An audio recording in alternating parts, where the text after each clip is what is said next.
Ah, no, ahora no es fácil.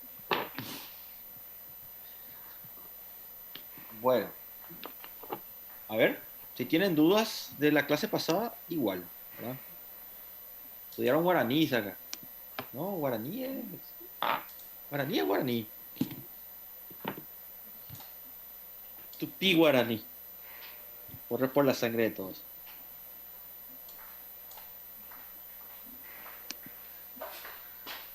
Ahora rinden guaraní hoy. Hoy. Ah, rindieron ya. Ya. Bueno, bueno.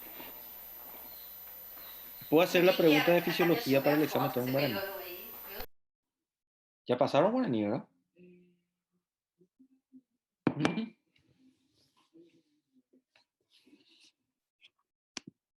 Passar é uma coisa, aprender é outro, professor. Ahí está. Por eso le digo. Pasar fisio es una cosa y aprender es otra. Hay que aprender fisio. Si no, está jodido. Bueno, escucho qué dudas tengan respecto al contenido, igual de la clase pasada o de este módulo que ya estaríamos arrancando sangre esta semana, prácticamente.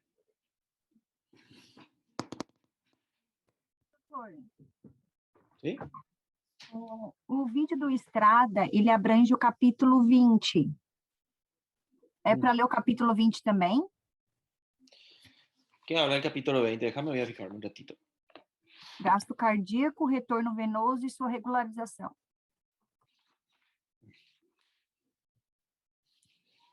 Irregularización. Déjame, voy a mirar el programa ahora.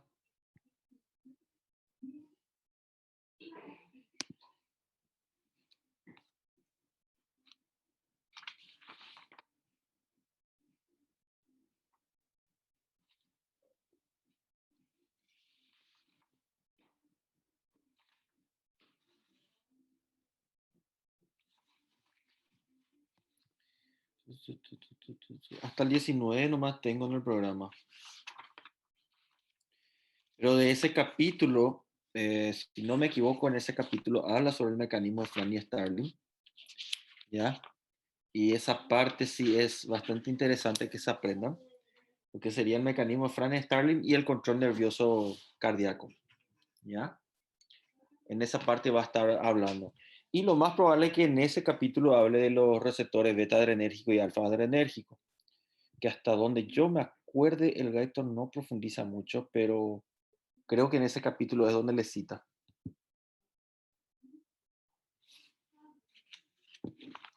El que habla mejor de esos receptores es el Stuart Fox, eso sí.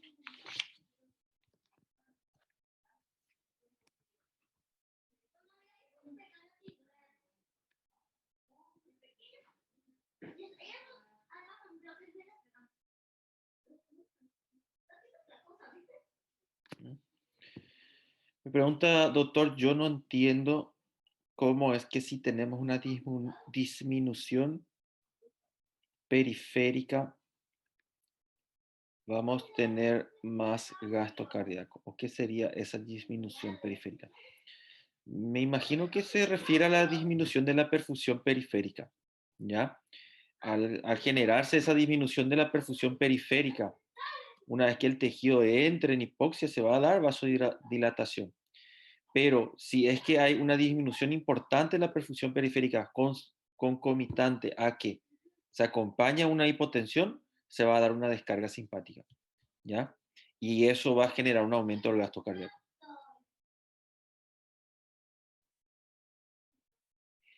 Adrenalina, ¿es vasodilatadora o vasoconstrictora? La adrenalina es vasoconstrictora a nivel periférico y vasodilatadora a nivel central, ¿ya? Es decir, casi similar el efecto que tiene la epinefrina en relación a las coronarias, ¿ya? ¿De qué depende el efecto vasodilatador o vasoconstrictor en las arterias? Depende principalmente del tipo de receptor que tiene el músculo liso, ¿ya? Ahí de vuelta entran los receptores beta adrenérgicos y los alfa adrenérgicos.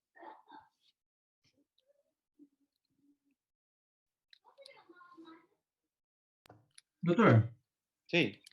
quando se fala em ácido fólico na maduração do eritrocito, o que não quedou claro na leitura porque quando fala que a vitamina B12 vai se unir ao fator intrínseco, né? A vitamina B12 se une ao fator intrínseco. E quanto ao ácido fólico, também tem essa união ou não?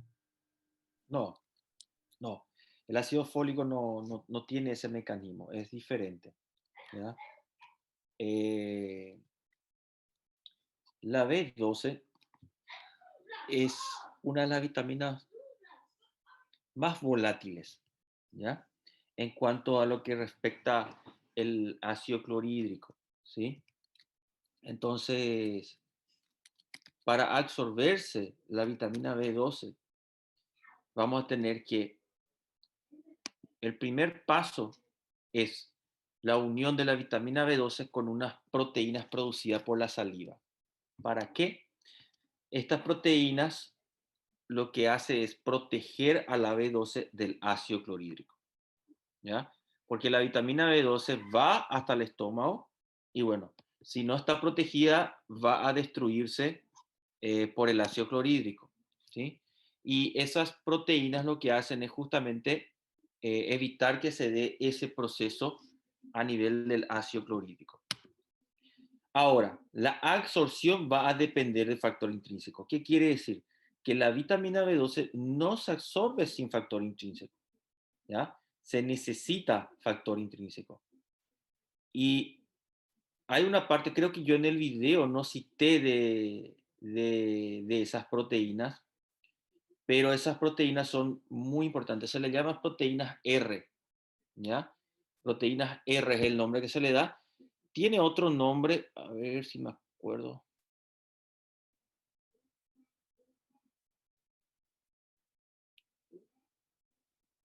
Proteína R, actocorrina, ¿ya? Actocorrina se llaman las proteínas. Hay dos, actocorrina y covalofina. Actocorrina y covalofina. Esas dos proteínas, o sea, son dos proteínas diferentes, por cierto, pero a ambas se le engloba como proteína R, porque tienen la misma función. ¿Qué hace? Masticamos el alimento, tragamos el alimento y va la vitamina B12. Ahora, si nosotros no masticamos mucho tiempo, es decir, metemos la comida, le damos 2 o 3 mordiscos, tragamos. No le damos tiempo para que la actocorrina se una a la B12.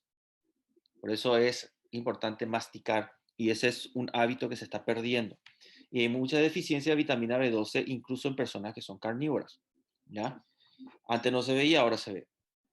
Ahora, si nosotros le damos el tiempo necesario a la masticación, la actocorrina se une a la B12 y su función es proteger a la B12 del ácido clorhídrico. ¿Sí? Una vez en el estómago, si está unida a la proteína R, no le pasa nada a la B12. Va a pasar a yeyuno hilo, o sea, va a ir a duodeno. En el duodeno se va a unir al factor intrínseco. ¿Dónde se produce el factor intrínseco? Por el estómago se produce el factor intrínseco, a nivel del estómago, ¿verdad? Y ese factor intrínseco a nivel de duodeno, ahí recién se une a la B12, ¿ya? Y el que se vaya a encastrar al receptor para que se dé la endocitosis de la B12 es el factor intrínseco. Es decir, que sin factor intrínseco no hay absorción de B12, ¿ya? Puedo suplementarme todo lo que quiera, pero sin factor intrínseco no hay absorción de B12. Ahora, ¿qué nosotros hacemos en bariátricos? Paciente con cirugía bariátrica, se hace una recesión del estómago de casi un 80%. De un estómago de 1.5 litros queda 100 ml el volumen del estómago. Se quita casi todo el estómago. Entonces, ya no hay células que producen factor intrínseco. Al no haber células que me producen factor intrínseco, nosotros suplementamos con vitamina B12 a dosis alta. ¿Por qué? Porque si bien necesitamos el factor intrínseco para que se absorbe la B12, el 1% de la vitamina B12 se absorbe igualmente sin factor intrínseco, ¿ya? Es algo que está condicionado, en algunas personas no se da esa absorción, incluso menos, pero la deficiencia siempre es alta en este grupo de pacientes y se tienen que hacer vitamina B12 intramuscular cada cierto periodo de tiempo, ¿ya? Pero el proceso de absorción de la B12 es de esa forma. Se necesita del factor de protección, que es la proteína R que está en la saliva, para que me proteja la B12 el ácido clorhídrico. Se necesita el factor intrínseco para su absorción, que se produce a nivel del estómago. Y una vez que la B12 está unida al factor intrínseco, se puede dar el proceso de absorción por los enterocitos. Então, também é dizer que se não tiver essas proteínas R na saliva, também acaba se perdendo a vitamina B12 antes de chegar no estômago. Se pierde una gran cantidad de B12, se pierde. Assim.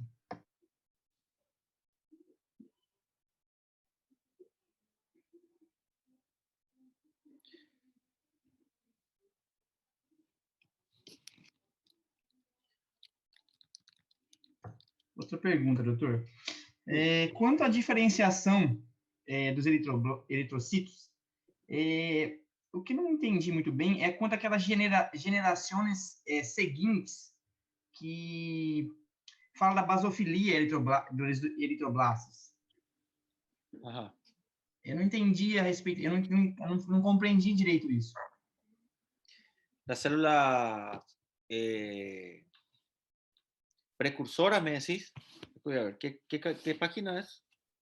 Sim, das precursoras. Deixa eu achar, só um segundo.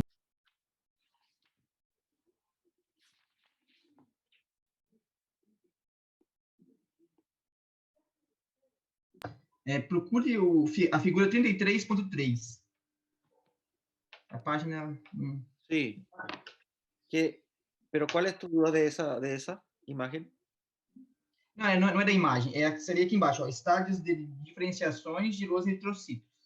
Ajá. Aí ele fala aqui, no segundo parágrafo, que o proeritroblasto se divide em múltiplas vezes, formando finalmente eritrocitos maduros. Sim. Só que ele fala que aí na próxima, ele fala assim, nas células da primeira geração se chamam eritroblastos basófilos. Sim, por la tinción que tiene. Sim. Sim. O que eu entendi é o seguinte, quando ele está imaturos, sempre fica dessa forma, e depois, quando vai precisando, ele vai se enchendo de oxígeno, ele vai mudando, é isso? No. Hasta la parte de proeritroblasto se da la formación de la hemoglobina dentro del eritrocito. Entonces, cuanto más hemoglobina va teniendo a nivel del núcleo, o sea, a nivel interior de la célula, porque sigue teniendo núcleo hasta proeritroblasto. Realmente va a seguir teniendo núcleo hasta previo a los reticulocitos que le llama eritroblasto ortocromático, creo que es, porque condensa tanto el núcleo que queda de varios colores. Acá. Sí, ortocromático, ¿ya? Bueno, entonces, nosotros tenemos que de la colonia formadora de unidades de blastos, de ahí me va a dar la colonia formadora de unidades eritrocíticas.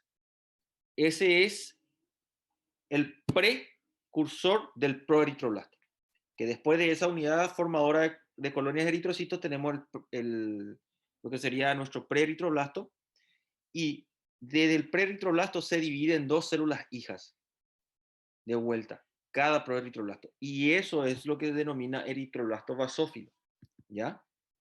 Después, una vez que tenemos el eritroblasto basófilo, ya no se divide en células hijas. Lo que va a pasar es que el núcleo de esas células van a ir cambiando a medida que se va condensando el núcleo y se va formando hemoglobina. Cuanto más hemoglobina se va formando en el interior del eritrocito, más va a ir condensando el núcleo.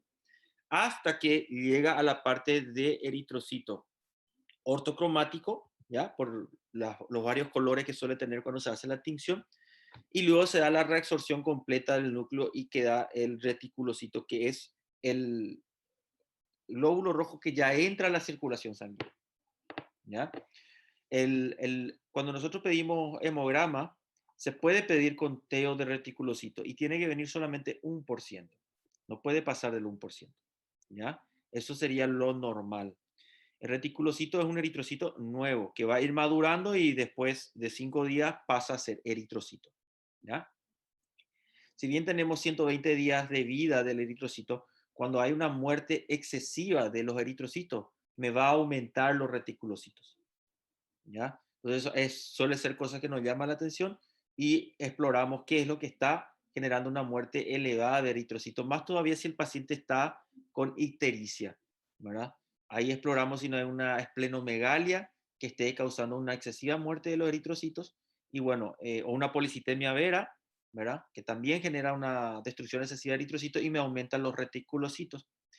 Pero hasta la parte de eritroblasto, el eritroblasto basófilo, de ahí en adelante ya no hay división celular, ya solamente hay cambio a nivel interno de la célula, donde se condensa el núcleo y se forma más hemoglobina, ¿sí? Y la hemoglobina se sigue formando hasta el reticulocito, ¿ya? Hasta el reticulocito se sigue formando hemoglobina dentro de los glóbulos rojos.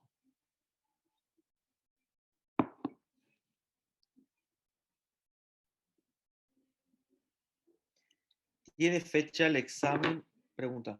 Yo creo que ya la pasé la fecha del examen, ¿verdad? Déjeme ver. No pasó aún, doctor. ¿No? Voy a hacer la plataforma también. A ver, ¿a quién le mandé hoy? Creo que le mandé a la doctora Selva. Acá sección A, 13 de julio. Sección B, 12 de julio. Sección C, 15 de julio.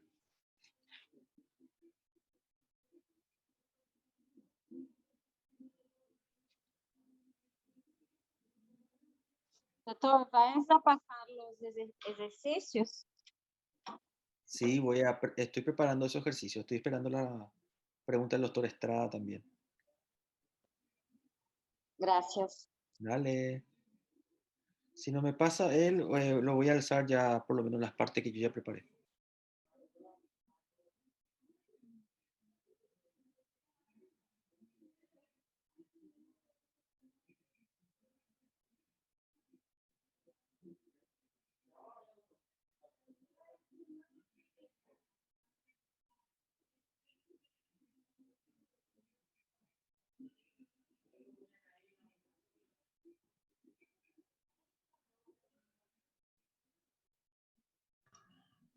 Doutor, do capítulo 33, o doutor vai passar os pontos mais importantes? Sí, vamos a pasarlo. Sería sangre, ¿verdad? Sí, sangre. Bueno, a ver, a ver, a ver, a ver.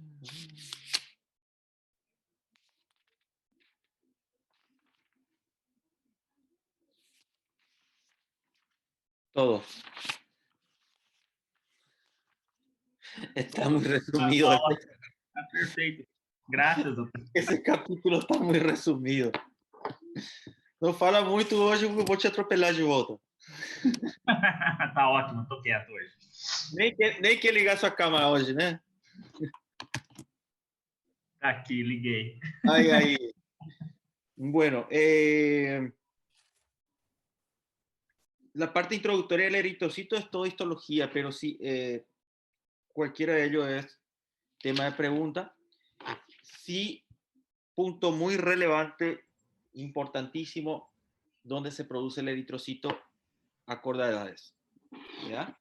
De eso no se escapan, eso tienen que manejar. ¿Ok?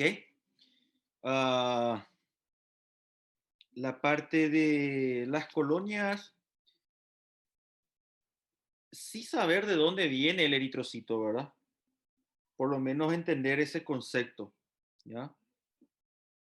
Que sería de la unidad formadora de colonias esplénicas y que de ahí se va a dar, por un lado los eritrocitos y por el otro lado tenemos los granulocitos. Y los linfocitos, bueno, están totalmente aparte, ¿sí?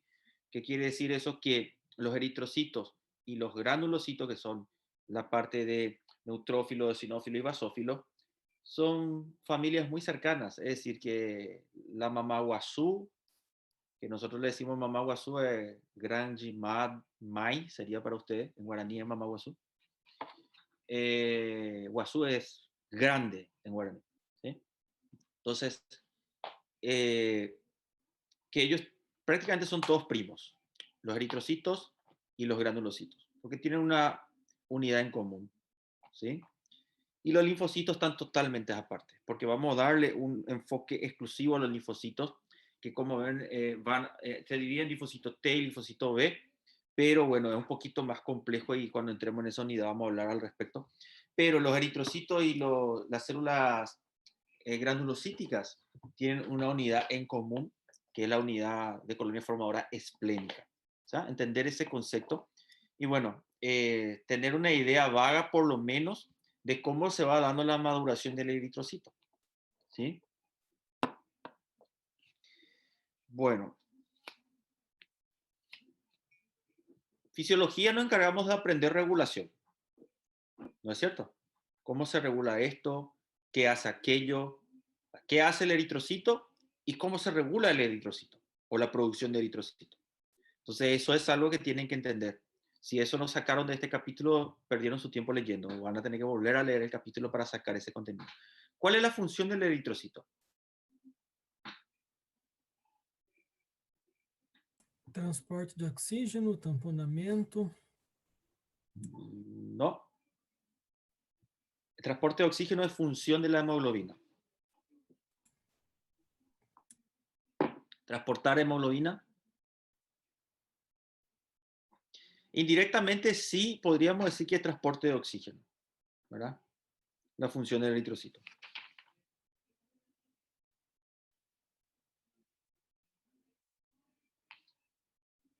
Bueno, indirectamente es transportar oxígeno, directamente la función del eritrocito sería transporte de la hemoglobina, ¿sí? Cuando miren esa parte en el libro van a ver que lo aclara que su función es transportar hemoglobina y este cumple diferentes funciones. ¿Por qué? ¿Por qué transportar hemoglobina? ¿Por qué no decimos transportar oxígeno? Porque la hemoglobina tiene dos funciones, transportar oxígeno y dióxido de carbono. Entonces decir solamente transportar oxígeno está limitado y no es correcto. O sea, no es que no sea correcto, es correcto, pero es incompleto. ¿Ya? Por eso los libros de fisiología lo definen como la función del eritrocito es transportar hemoglobina. Y cuando nos preguntamos, ¿y cuál es la función de la hemoglobina? Y transportar oxígeno y transportar dióxido de carbono acorde a la saturación que tienen estos gases, porque vamos a ver ya eso que también tiene influencia en la saturación de los gases. ¿Ya? Entonces, función del eritrocito fisiológicamente es transportar hemoglobina. ¿Ya? Y es su función directa. Y la indirecta, bueno, el transporte de gases, ¿ya? Como el dióxido de carbono y el oxígeno. ¿Cómo se regula la producción de eritrocito? ¿Dónde se produce? Es cosa de histología, pero necesitamos saber por fisiología también dónde se produce. ¿Por qué? Porque en diferentes etapas de la vida se produce en diferentes zonas del organismo. ¿Cómo se regula la producción del eritrocito? A ver, ¿quién sabe?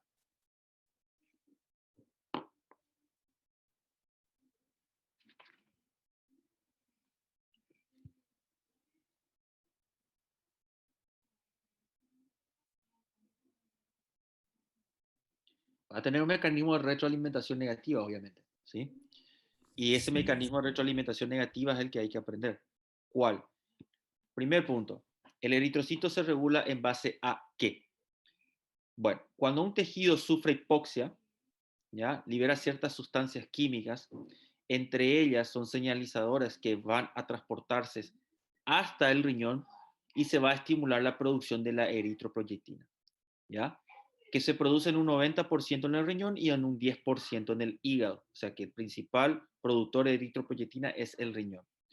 Si, entonces, hipoxia tisular, se estimula la liberación de sustancias endoquímicas que van hasta el riñón, se empieza a sintetizar más eritropoyetina, eso va a actuar a nivel de la médula, aumentando la mitosis celular a nivel de las colonias formadoras y de la diferenciación celular de los eritrocitos. ¿Ya? Cuando empieza a aumentar el eritrocito, la cantidad de eritrocitos, vamos a tener que también va a aumentarse la oxigenación tisular y por ende eso ya va a generar va a generar la reducción de la eritropoyetina cuando se compense ese estado hipóxico, ¿ya? Y hay varios factores que pueden terminar generándome hipoxia, ¿ya? Tenemos una baja perfusión sanguínea, bajo flujo sanguíneo, anemia, ¿ya? niveles de hemoglobina baja. ¿Cuándo tenemos niveles de hemoglobina baja? Cuando hay deficiencia de hierro, ¿ya? Lo que sería también anemia ferropénica o mieloblástica o policitemia vera, ¿ya? Cualquiera de ellos me puede generar una disminución de los glóbulos rojos, menor transporte de oxígeno, liberación de sustancias endoquímicas que van a estimular la liberación de la eritropoyetina, ¿ya? Hay varias teorías respecto a eso, pero bueno, se habla más y la más aceptada es que cuando a nivel renal hay una leve hipoxia tisular, este ya empieza a producir eritropoyetina, ¿sí? Y eso es lo que termina estimulando mayor producción de los eritrocitos, ¿ya? ¿Qué otra enfermedad también me puede terminar causando? A ver, ya dije anemia, bajo flujo, enfermedades pulmonares que afecten la difusión de oxígeno, ¿ya? Ahí tenemos el EPOC, o enfermedad obstructiva crónica. Por la ley de Adolf Fick, ¿se acuerdan que si tenemos una disminución de la superficie para intercambio gaseoso, hay menor velocidad de difusión? Eso hace que se saturen menos los eritrocitos de oxígeno, por ende hay una hipoxia generalizada de los tejidos, y eso hace que se aumente la eritropoyetina, y bueno, me termine generando más glóbulos rojos, ¿ya? Vivir en alturas es otro, ¿ya? Porque a una atmósfera tenemos una saturación de oxígeno adecuada que nos va a dar los glóbulos rojos entre 4.700.000 y 5.200.000, ¿ya? 5.500.000, bueno. Pero a 2 o 3 atmósferas, la saturación de oxígeno no es la misma que a una atmósfera o a nivel del mar. Hay menos saturación de oxígeno. Entonces, cambia la saturación de oxígeno a nivel alveolar, que a altura del mar es de 104 milímetros de mercurio a nivel alveolar, pero a 2 o 3 atmósferas esa saturación, que es de 21%, cae, ¿ya? Es menos. Entonces se satura menos la hemoglobina de oxígeno, y al saturarse menos hay hipoxia leve, y eso hace que se aumente la eritropoyetina más glóbulo rojo hasta que se compensa esa hipoxia y bueno, la eritropoyetina vuelve a descender. Entonces hace una regulación acorde a la oxigenación de los tejidos, y es normal que los parámetros de laboratorio a 2 atmósferas de altura sobre el nivel de mar sea diferente en cuanto a lo que sería referencia en comparación a nivel del mar, ¿ya? Ellos pueden tener glóbulos rojos que va de 5.500.000 hasta 7 millones, ¿ya? De glóbulos rojos. Es diferente. Importante entender esa regulación porque justamente es entender los eritrocitos y fisiología de eso, ¿verdad? Entonces, función del eritrocito, regulación del eritrocito, ¿cómo se regula? La eritropoyetina es el que le regula. Su mecanismo de retroalimentación negativa, condiciones en las que se puede dar eso, ¿ya? O afectarse esa regulación. Y no sé si el libro cita, pero en el caso de pacientes con insuficiencia renal siempre suele haber déficit de eritropoyetina y bueno, se tiene que aplicar el paciente de manera exógena, ¿ya? Y tiene que ser una terapia de reposición de eritropoyetina para evitar anemia. El paciente renal ya suele tener condiciones de anemia por pérdida proteica, la falla del filtrado glomerular, y justamente también por una disminución de la eritropoyetina, ¿sí? Para la producción de glóbulos rojos, ¿qué es necesario? Importante entender y tener en cuenta. ¿Qué necesito para producir glóbulos rojos? ¿Ya? Función ya dijimos. ¿Qué necesito para su producción? ¿Okay? El estímulo, obviamente la eritropoyetina por un lado, vitaminas, y ahí entra la vitamina B9, que es el ácido fólico, la vitamina B12, ¿ya? La deficiencia de esta vitamina, ¿qué me puede causar? Y claro, no está de más decir que se necesita también aminoácidos y hierro, ¿ya?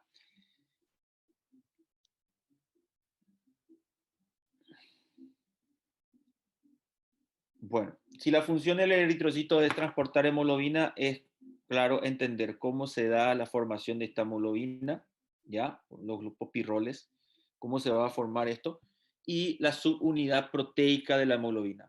¿Qué subunidad proteica tenemos al nacer? y qué subunidad proteica tenemos cuando somos adultos. ¿Ya?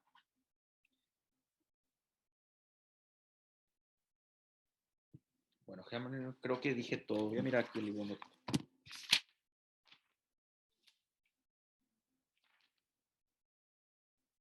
Ah, sí, absorción de hierro, claro. Absorción de B12, absorción de hierro. Ah, eso se me pasó.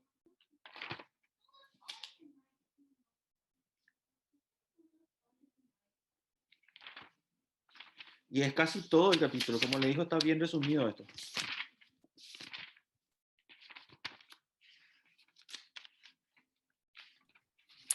Doutor, nesses pacientes que o doutor tinha comentado que moram que vivem em grandes altitudes e acabam tendo uma produção maior de hemácias, essa quantidade maior de hemácias pode repercutir no sistema vascular como a polissemia vera ou não? Esse aumento não é tão significativo a esse ponto?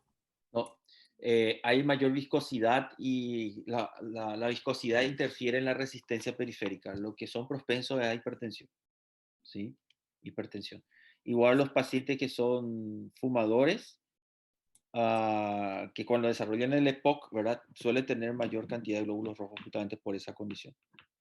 Pacientes asmáticos crónicos con crisis reiterativas también suelen tener mayor número de glóbulos rojos. Cualquier enfermedad que pueda generar o afectar el intercambio gaseoso a nivel pulmonar, ¿verdad? Y los pacientes anémicos suelen tener, hay veces, mayor número de glóbulos rojos, pero la hemoglobina está baja, ¿ya? Entonces, no nos guiamos por la cantidad de glóbulos rojos. Si bien hay veces en que el glóbulo rojo está bajo y la hemoglobina está baja, y hablamos de anemia. Pero hay veces en que el glóbulo rojo está normal o incluso está para arriba, pero hay anemia, ¿ya? E sobre a polissemia vera, o capítulo ele não explica muito claramente se existe algum mecanismo conhecido ou associado que faz com que as células precursoras produzam em quantidade exagerada as hemácias. Ele dá um exemplo comparativo, como células cancerígenas, que acabam produzindo uma grande quantidade de replicação, mas existe algum mecanismo conhecido? Por exemplo, elas não são sensíveis a um mecanismo de feedback negativo, alguma coisa assim, ou não, não se conhece ainda? No, no, no. Generalmente las células cancerígenas son células muy ávidas por oxígeno, como le llegué a decir una vez, y ellas incluso inducen la neoformación de vasos sanguíneos, ¿ya? Que la angiogénesis, y constantemente está en hipoxia, y esa es una de las condiciones para estimular la producción de eritropoyetina. Entonces terminan generando un estímulo de la eritropoyetina y consecuentemente mayor número de glóbulos rojos. La policitemia vera se ve en alturas, ya cuando es grave y, bueno, es grande la cantidad de producción de glóbulos rojos, por ejemplo. Si nosotros en condiciones normales, fisiológicas, nos vamos a la altura, vamos a tener un mayor número de glóbulos rojos sin llegar a la policitemia vera, ¿ya? Pero si un paciente con EPOC va a la altura, va a tener policitemia vera, porque ya hay deficiencia de oxígeno y aparte de eso él tiene EPOC, ¿ya? Está condicionado por su enfermedad a terminar desencadenando. Y el tratamiento es exsanguinación, es decir, donar sangre. ¿Ya? Ahí no queda otra para evitar esa policitemia. Mas tem pacientes que mesmo em altitudes normais desenvolvem a polissemia vera. Sí, hay personas que en altitudes llegan a desarrollar policitemia. E aí, nesse caso desses pacientes, qual é o mecanismo? O que está envolvido Hipoxia, es hipoxia. hipóxia também? Hipoxia tisular, sí. Un estímulo un poco excesivo de la eritropoyetina, pero la hipoxia. Então, nesse caso, a hipóxia vai voltar naquele mecanismo, aumenta a produção de eritropoetina, e ele não reconhece que já tem hemácia suficiente, ele continua produzindo. Sigue un estímulo, es decir, ese mínimo cambio de estímulo, o sea, ese mínimo cambio en los niveles de eritropoyetina termina generando una excesiva producción de glóbulos rojos. Entendi.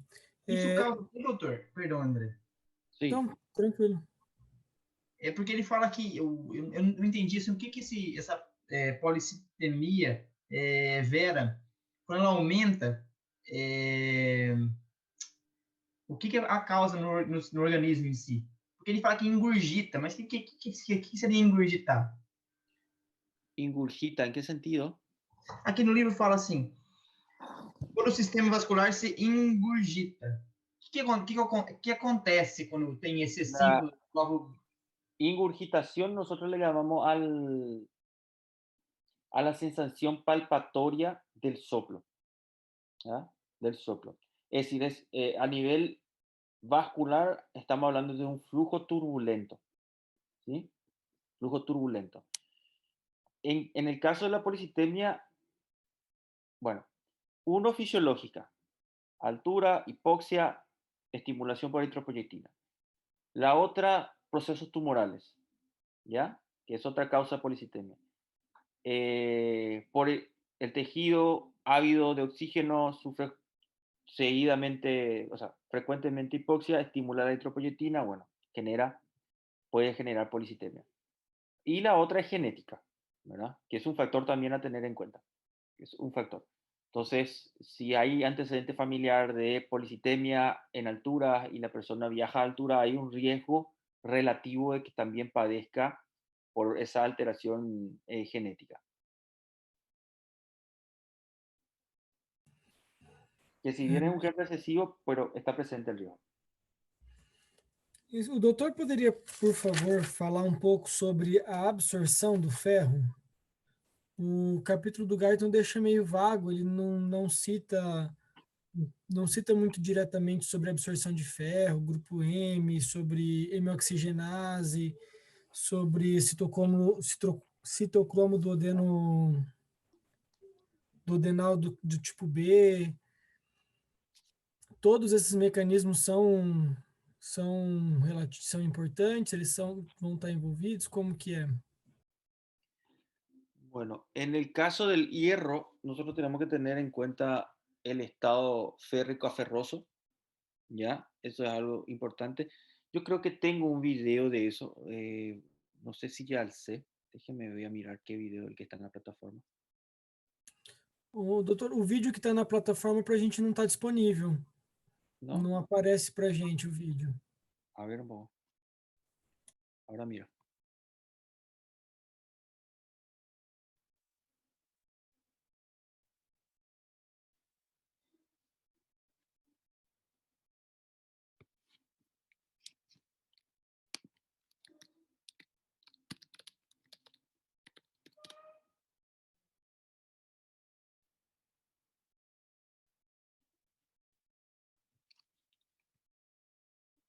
Sección 5. Acá me sale que está disponible.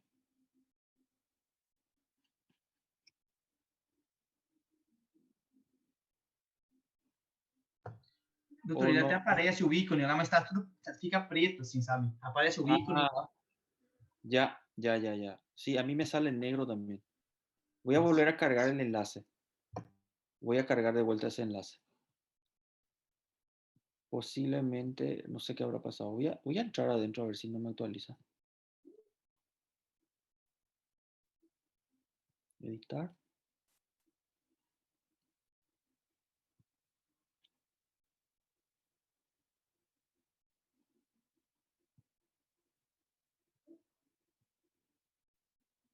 Qué raro.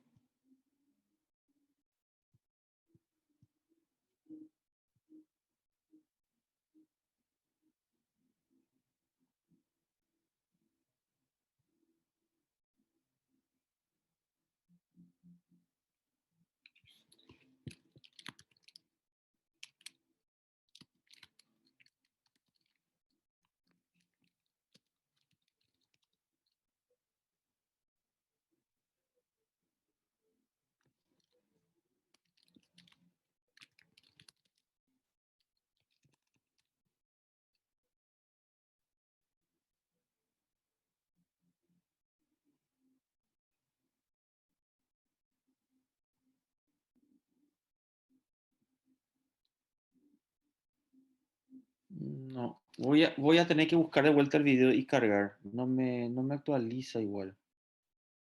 Bueno, yo creo que había un video que yo llegué a grabar ya sobre eso, pero bueno, en el caso del hierro, nosotros vamos a tener que el hierro para poder absorberse tiene que pasar de un estado férrico a un estado ferroso, ¿ya? Si no está en esa que sería un proceso de óxido-reducción, ¿ya? Si no está reducido el hierro, no se absorbe, ¿ya? Y para poder dar ese proceso incluso se necesita un cofactor que ahí entra a ser la vitamina C. ¿Mm? Por eso es cuando nosotros hablamos de hierro en y hierro no en, se dice que el hierro en, que es hierro procedente de origen animal, se absorbe mejor que un hierro no en. Pero ¿cuál es el hierro no en? El hierro presente en los vegetales. Pero si yo agarro el hierro no en y combino con la vitamina C, le estoy dando un cofactor para que se pueda reducir ese hierro de su estado férrico a su estado ferroso. ¿Ya? Una vez que el hierro está en ese estado, ¿ya? Ferroso, se puede dar el proceso de absorción, ¿sí? Y en ese punto, nosotros vamos a tener que para la absorción, el hierro va a poder pasar por un proceso de difusión y para el proceso de difusión es donde entra a actuar una sustancia que se llama citocromo, ¿ya? El citocromo, si bien se le suele abreviar como DMT1, que es el citocromo duodenal, que es el que el compañero estaba citando justamente, ¿verdad? Entonces nosotros estamos a nivel apical de mi enterocito, ¿ya? Viene el hierro, estado ferroso, estado férrico, se reduce a un estado ferroso y ahí puede pasar a través del citocromo, ¿ya? Este citocromo no deja pasar el hierro si está en su estado férrico. Repito, no deja pasar el hierro, no se absorbe el hierro en ese estado. Necesariamente tiene que estar reducido a un estado que es denominado hierro ferroso, ¿ya? Que sería la valencia más 2, de más 3 a más 2. ¿Ya? Coenzima, vitamina C en parte.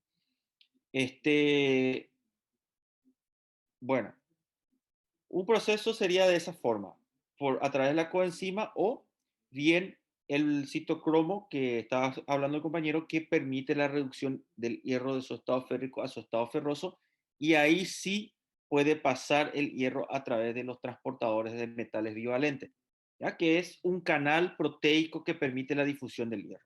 Entonces el hierro no difunde si no está reducido. ¿Quién ayuda a reducirlo? Vitamina C para el hierro no en, ¿ya? Y el citocromo B duodenal para reducir el hierro de su estado férrico a su estado ferroso. ¿Quedó claro esa parte ahí? Sí, no. O ferro M consegue ser absorvido diretamente. Sí, E o ferro não M que precisa do DMT1. exactamente. Entonces, nosotros vamos a tener que aquí está la proteína DMT1 o citocromo. ¿Ya? Y luego tenemos canales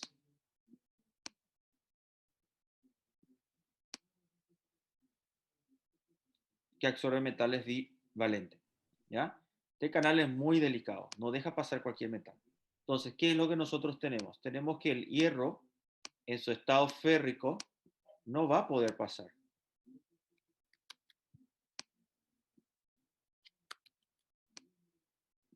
Ahí está. Para poder pasar el estado ferroso, va a tener que reducirse, perdón, su estado férrico, va a tener que reducirse a su estado ferroso y una vez que esté en su estado ferroso, esto puede ingresar al interior de la célula. Eso es lo que estábamos explicando. A nivel de duodeno, obviamente. ¿Ya? Bueno, esa sería una parte del proceso. Una vez que este hierro está al interior de la célula, puede pasar dos cosas. Puede pasar al torrente sanguíneo o bien puede almacenarse.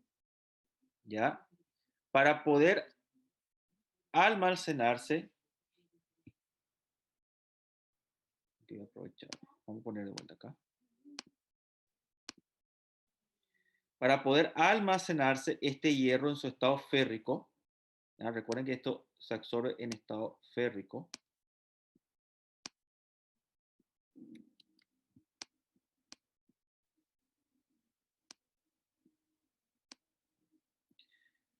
Para poder almacenarse tenemos unas proteínas y para que se pueda unir a esta proteína, este hierro va a pasar de vuelta a su estado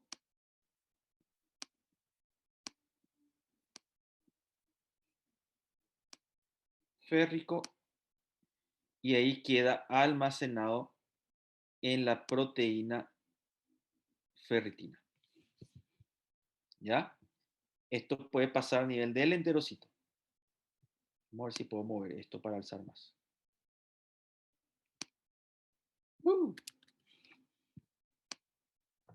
Então, essa apoferritina que vai fazer dessa conformação de ferroso intercelular, né? De ferroso para férrico de novo, isso?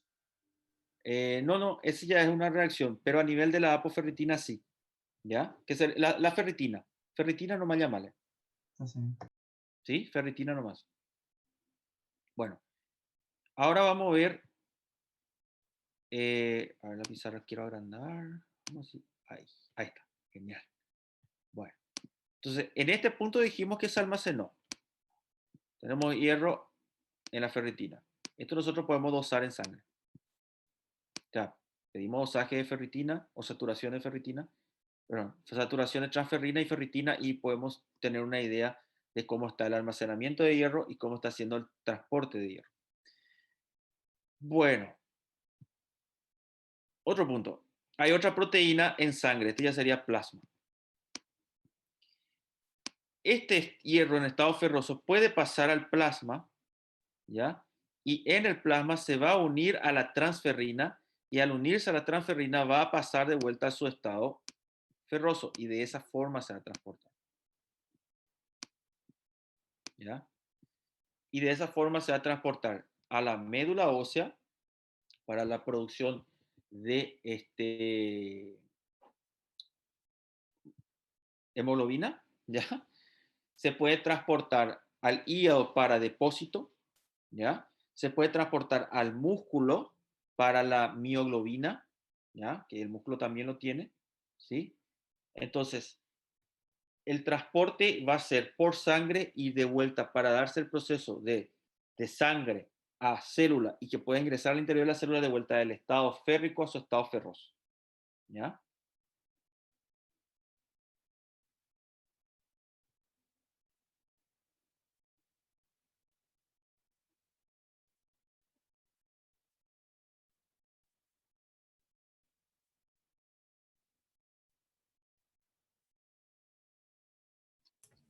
Então, quando o Guyton ele fala da transferrina para absorção, ele está falando já, na verdade, do ferro que já foi absorvido pelo enterócito e já está sendo passado para a corrente sanguínea. Sí. La transferrina que cita el Guyton, yo, bueno, me imagino que ha de ser el citocromo B duodenal. ¿Ya? Porque el único que va a permitir que el hierro pueda absorberse, ¿ya? Sería la vía que permite pasar del estado ferroso, del estado férrico al estado ferroso. Y una vez que está en estado ferroso se puede absorber. Y ahí tendría que intervenir lo que sería la transferrina. Y ese es prácticamente el citocromo B duodenal, ¿ya? Junto con la proteína transportadora de metales bivalentes. Ellos dos. La proteína transportadora de metales bivalentes es un canal que permite que el hierro ingrese al interior de la célula, ¿sí? Y de vuelta ahí, si se quiere almacenar el hierro, bueno, va a ir a la ferritina y bueno, para que se dé ese proceso va a tener que pasar de vuelta a su estado ferroso al estado férrico y se almacena. ¿Ya?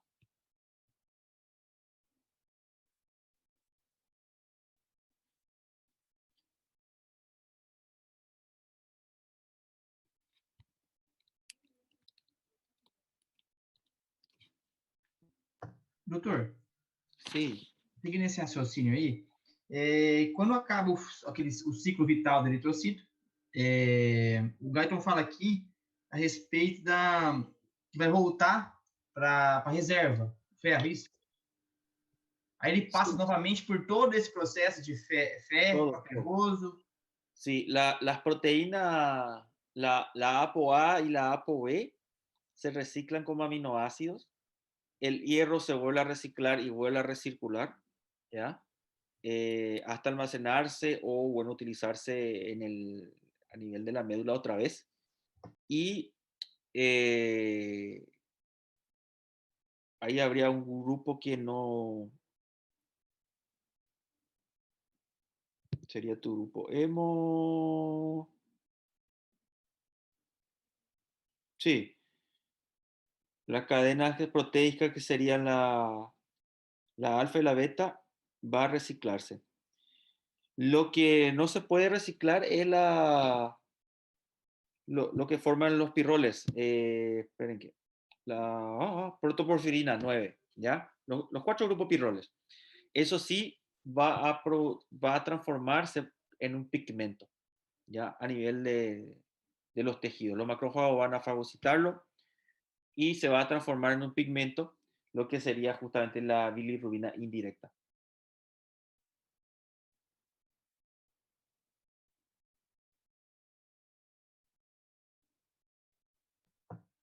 Por mim, chega pro... Eu falei demais. ¿Eh? Falei demais hoje. Reinaldo tá quieto só por isso, imagino. Tá difícil esse tema hoje. Não tá difícil, você não leu o fim de semana.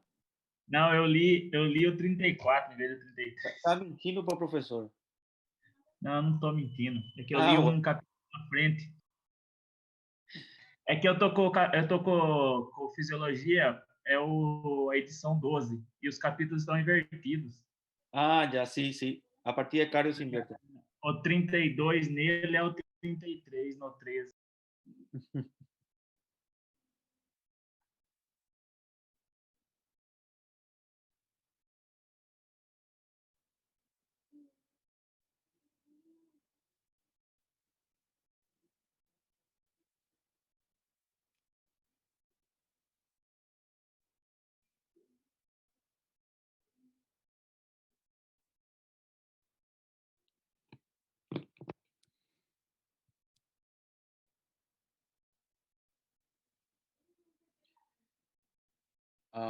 No entra proteína B en esa absorción, me preguntó una compañera.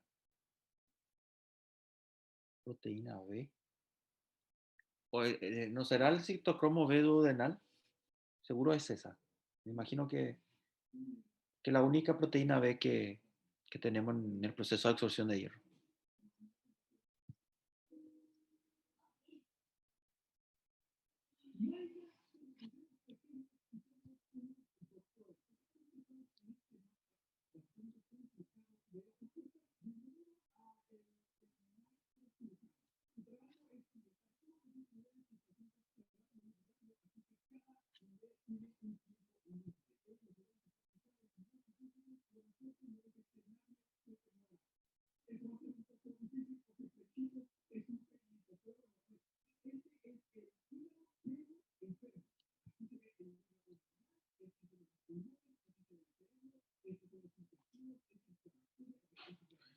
No sé si tienen otra duda.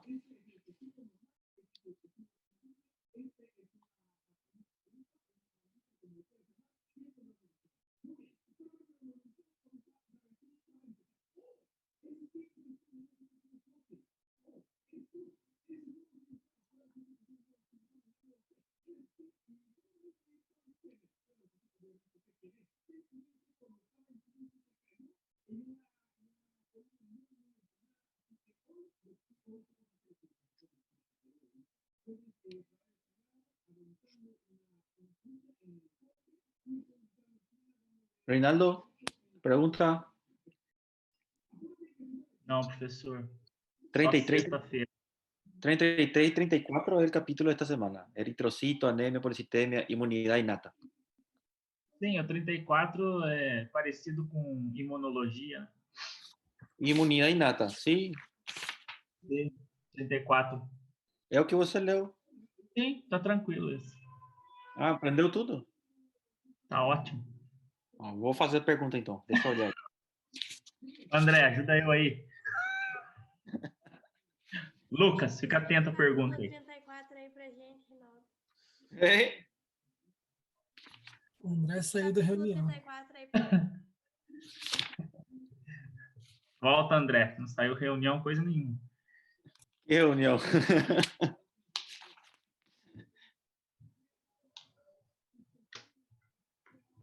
A ver, que habla 34, resistencia a la infección, leucocito, granulocito y sistema monocito macrófago. O que você entendeu pelo sistema monocito macrofágico?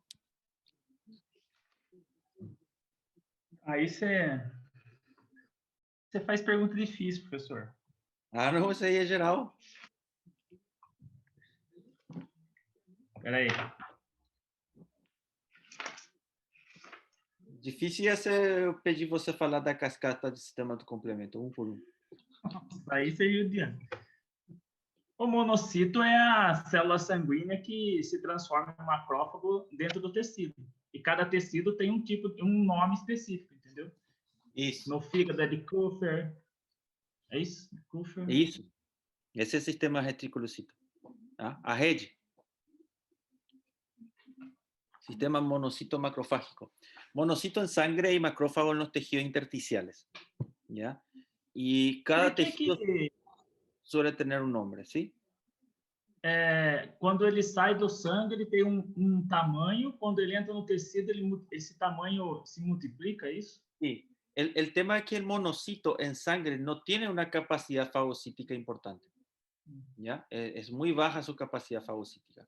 Pero una vez que pasa al tejido, aumenta 100 veces su tamaño. Su capacidad fagocítica es enorme. Por ejemplo, un neutrófilo puede fagocitar hasta 20 bacterias hasta que muere, y un macrófago puede fagocitar hasta 100 bacterias hasta que muere, ¿verdad? Entonces, y la velocidad de fagocitosis también es mucho más rápida en comparación a un neutrófilo, ¿verdad? Entonces, le llamamos células centinelas porque tenemos macrófagos que entran a los tejidos y pueden estar hasta años dentro de ese tejido, hasta que se activen en algunos casos, ¿verdad? Y bueno, algunos sufren recambio porque tienen un tiempo de vida media. Y vamos a tener que todo el tejido blando tiene macrófagos, y tiene macrófagos centinelas. ¿Qué quiere decir? Que está dentro del tejido, que cuando detecta un agente extraño, fagocita y libera citoquinas para avisar al resto del sistema inmunológico. Esa es su función, ser alarma, ¿verdad? Então, por isso que ele é de primeira linha e não o neutrófilo, porque a quantidade de neutrófilo é maior. Sí. Mas ele é o neutrófilo que chega também primeiro, né? Sí. Mas ele é de primeira linha porque... Hã? O fofoquero é o macrófago. Ah, sim. Por isso que ele é de primeira. Él es la de alarma, el que va a hacer sonar la alarma y avisar al resto de la célula.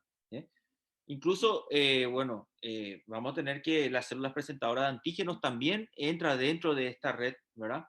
Pero bueno, todas las células fagocíticas prácticamente van a formar parte del sistema monocito macrofágico, pero el macrófago es la célula centinela, célula de primera línea.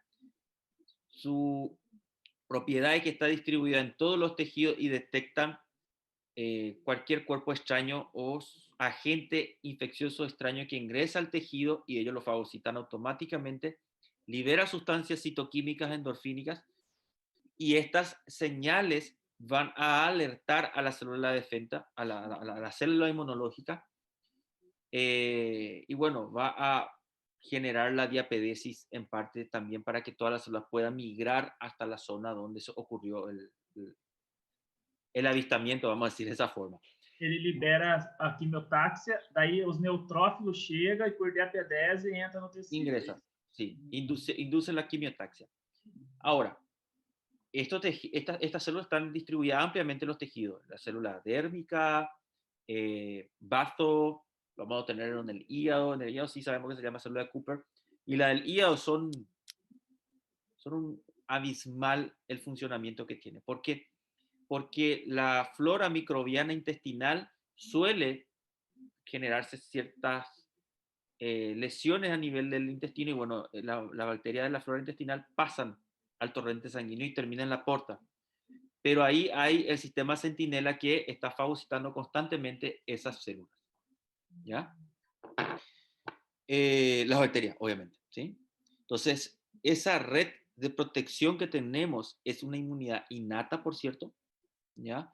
Y es extremadamente importante, si no, no nos mantendríamos vivos.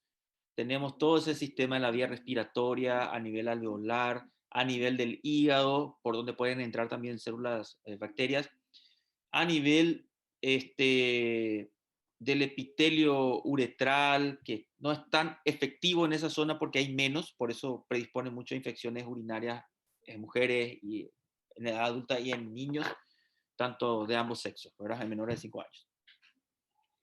Y a nivel dérmico, ¿verdad? Entonces, ese sería ese sistema, es una red de inmunidad innata que tenemos. Luego tenemos las barreras, ¿verdad? Que también forma parte de la inmunidad innata. ¿Cuáles serían las barreras? Pele, o suco gástrico, né? La piel, el jugo gástrico, y Bilis. después Bilis. bilis también en parte, y vía respiratoria, los cilios. Sí. Los cilios, ¿tá? Que constantemente está barriendo el moco y está arrastrando, y bueno, es un mecanismo de protección innato también. ¿Sí? Pero sí, agora sim acredito que você leu esse capítulo e não outro. Tá vendo? Quem mais errou de capítulo?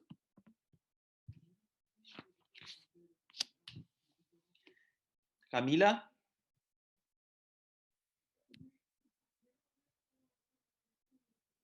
João?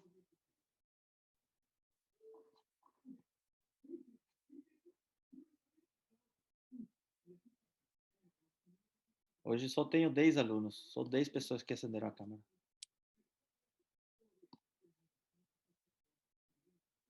A minha estava ligada antes.